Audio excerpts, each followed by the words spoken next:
Bol Bol, when height looks experimental. Bol Bol, son of Manute Bol, also makes it to the list, like father like son. Bol is measured at 7 feet 2 inches, about 5 inches shorter than his father. While he has a similar height as his father, their gaming ability is totally different. Bol is that Phoenix Sun rotational player who is often classified as a video game character due to some of the skills he embodies which many consider not to be embodied by a human.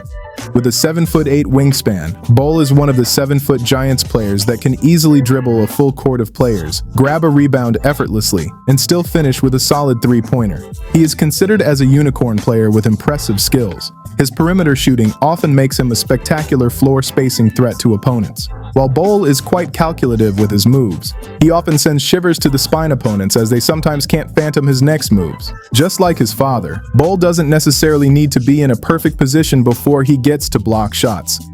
Ball length often gives him an added advantage that makes him contest even in late situations, which makes it almost impossible for other players to defend. Bol has an incredible 9'7" standing that lets him finish at the rim without stressing over dunk.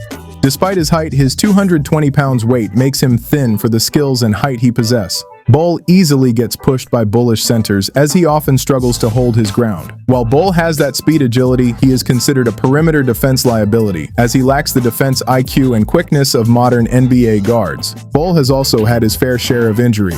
At some point in 2024 and 2025, he missed playing time as a result of his ankle, knee, and foot contusion. Chuck Nevitt. When the court looked unfamiliar, it's Nevitt time. With a standing measurement of 7 feet 5 inches, Chuck Nevitt was that tall player on the court that couldn't fit properly on televisions, as cameras often struggled to capture him in full frame. He holds on to being the tallest player to ever win an NBA championship with the Lakers in 1985. And during his days with the Detroit Pistons, Nevitt moved like a cult figure. Whenever he stepped on the court, the fans often erupt with chants of Nevitt time, which shows the Pistons had a victory at hand. Nevitt had a short play time, but he always ensured to make it count as a solid shot blocker. During his rookie year, he averaged 2.0 blocks within 10.7 minutes per game. And when it comes to contests and shots, Nevitt does it effortlessly. His presence often intimidates opponents' shot arcs whenever they come across him on the court. Nevitt has an invisible advantage that helps the likes of Hakeem Olajuwon and Kareem Abdul-Jabbar to train and prepare with his height against opponents. With his 7 feet 5 inches height, his 217 pounds weight often fails to complement his size. This has caused him not to be a solid dunker threat on the court. During the course of his career, he averaged just 1.6 points per game. Nevitt holds the record of having one of the lowest minutes per game averages for 9 years. He went on to play a total of 826 minutes during the total course of his NBA career. Nevitt never started any game in the league during the course of his 155 appearances. This is no doubt a wild stat for Nevitt. Sim Bhullar. When size entered without a blueprint. Sim Bhullar is that NBA player that wasn't built like every other traditional elite man of the league. With a height of 7 feet 5 inches and a weight of 360 pounds, Bhullar is one of the most physically imposing players to ever step on the NBA court. Bhullar physique makes him a solid player that could easily hold his ground against any center on the court. He is considered as an extra dominant force in low post and a constant threat to offensive rebounds with his intimidating physique. Bhullar went on to play on 3 games for the Sacramento Kings. With a 7'9" wingspan and a perfect blend of 9'9" standing reach, Bhullar can easily block shots or alter any attempts, making him a frustrating player to opponents. Bhullar weight and height came with a stamina complex issue, which often made him wind down for an average of 2 to 3 minutes during game time. His weight makes it difficult to meet up with the required transition speed of the modern game of the league. His leg and feet were not exempted in his complications, as his weight on the court makes him prone to knee, fractures, joint, and ankle injuries. Rik Smits. When height was quietly reliable, the dunking Dutchman. Rik Smits, who was the offensive anchor of the Indian Pacers during one of their most successful eras in the league. With a 7 feet 4 inches, Smits is one of the Giant players who is a classified dunker. He has a mid-range jumping ability that is almost impossible to block no matter the angle he's coming from. He has a LN elite shooting touch that Shaq considers as 1 out of the 4 players he detests playing against, as he can't stop their perimeter game.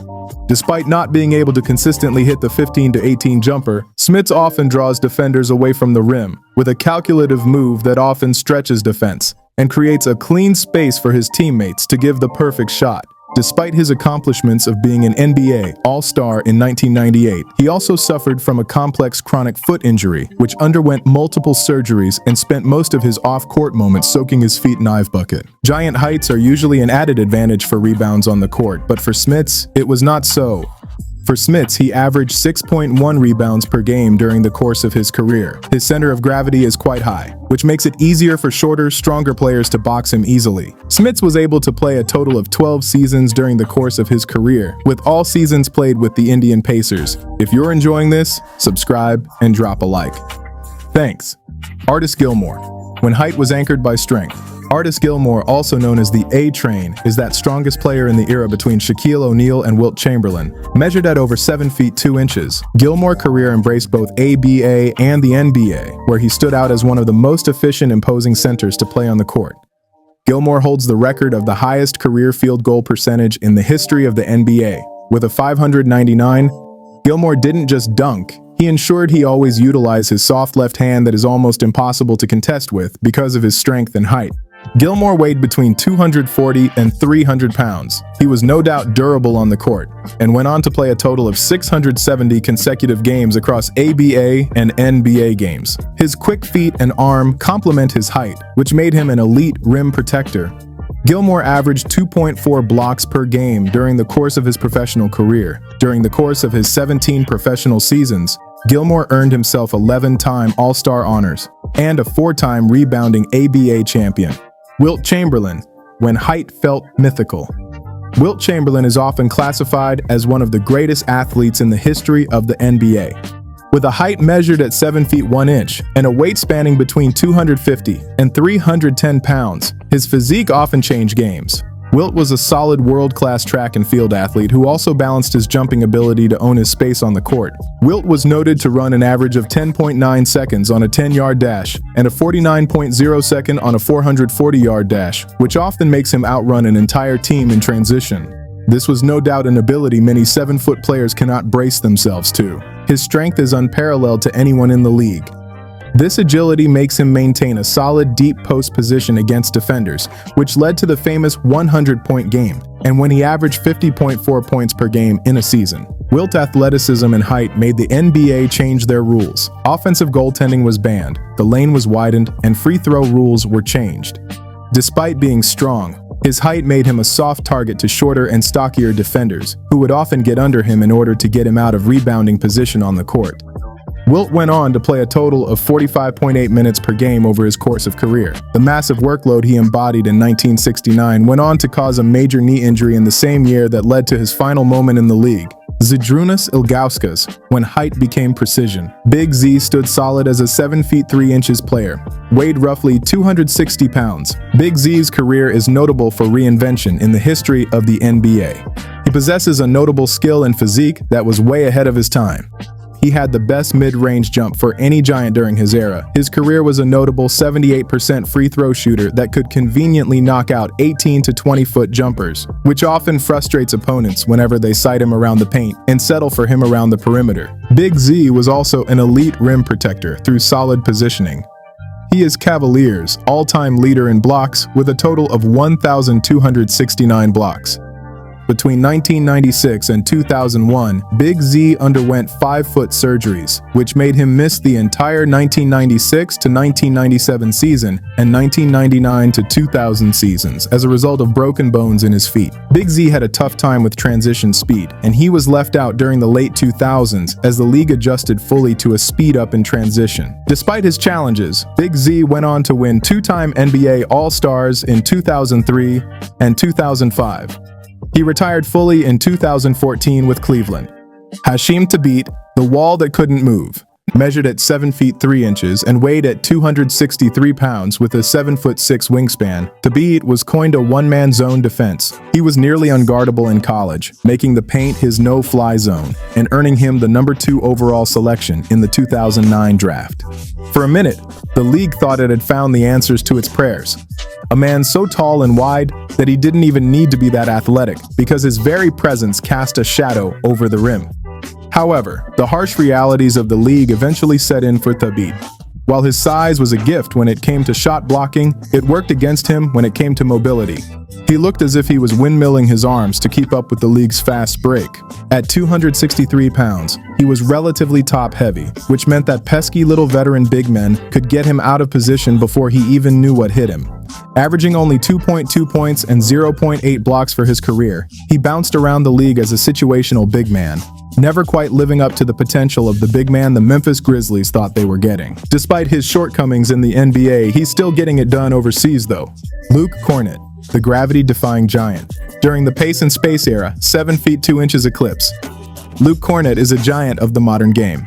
Kornet isn't a paint clogger like the bigs of the 90s. He created the Kornet Kontest, where he would jump from several feet away and get in the way of the shooter's line of sight to the rim. It makes the court a little smaller for the offense. Even if the ball isn't in his hands, you can still feel the presence of this 7 feet 2 inches giant.